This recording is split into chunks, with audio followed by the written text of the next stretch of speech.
Magandang umaga nga pala mga tropa. Morning guys. Good morning. Morning mga Berks. Yun pala, may gagawin tayong ngayon guys. Content na gagawin natin.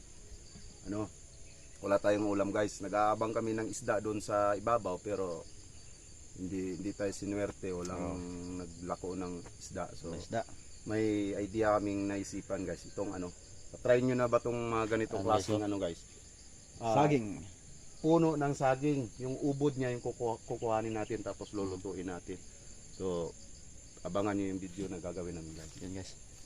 Mabusisi ang paggawa nito guys. Pero subukan natin. Ha? Okay. Ikan pa guys. Grada yun. Na. Yung na-experience nyo yung guys, yung pagluluto ng puso ng saging. Ganun ang gagawin natin. Ganun lang din yung proseso siguro. Kasi first time din namin itong gawin guys eh. Lalamasin din natin ang asin to. Oo. Antayin nyo lang yung Ito nga pala yung nakuha natin sa isang puno guys. Ayun. Ito lang yung ubod niya. So kung try muna natin kung anong kalalabasan nito pag maganda. So naayunan natin yung lasa at saka yung resulta niya. Oh. Next time, so pwede na tayong dalawang puno kasi medyo lang siya guys, tingnan mo yung malaki yung puno niya kanina. Pero ito lang yung nakuha nating ubod. Kita kits.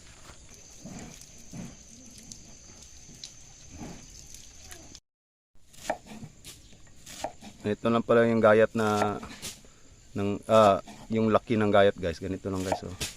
Bis lang.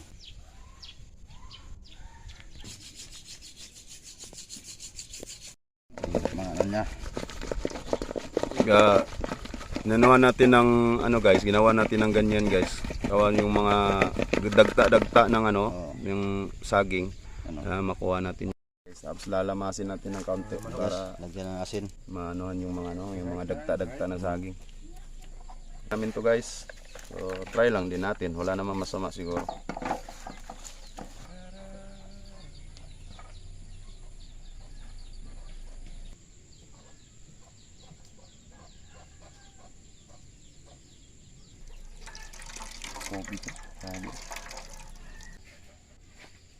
Guys, Puluan muna natin guys. puluan mo natin. Tapos bigaan.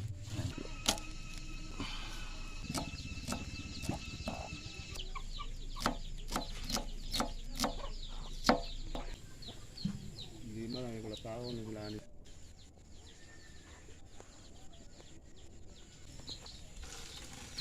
Guys, Guys, drain natin guys, sala na. salain muna natin guys tapos bigaan ulit. Yan na natin guys. Tawang muna guys. Yes. Ito na yung natin guys. Yan natin guys. Ubod ng saging. Guys. Yun Guys. Pinaka main ingredients natin, sardinas. Bawal maginarte sa panahon ngayon. Mega Sardin, shout out. Mega sardines, baka naman. Konting suka. Isda ni. Magic sarap guys. Shout out. Shout out sa'yo. Ito guys. Libre ulam na guys. Libre ulam na guys. Nasa paligid lang yung ulam nyo. Yun simot talaga.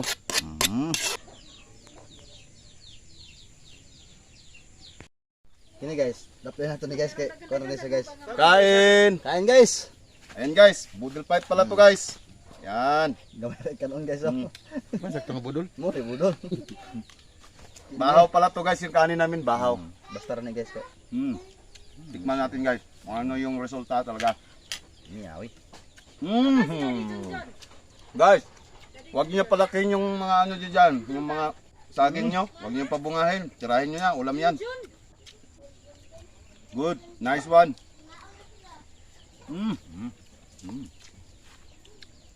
Ang sarap. Lagot ang mga saging sa Sarap. Wala. Hindi na papubungahin pa natin yung saging natin guys. Pwede pala. Edo. Edo ah.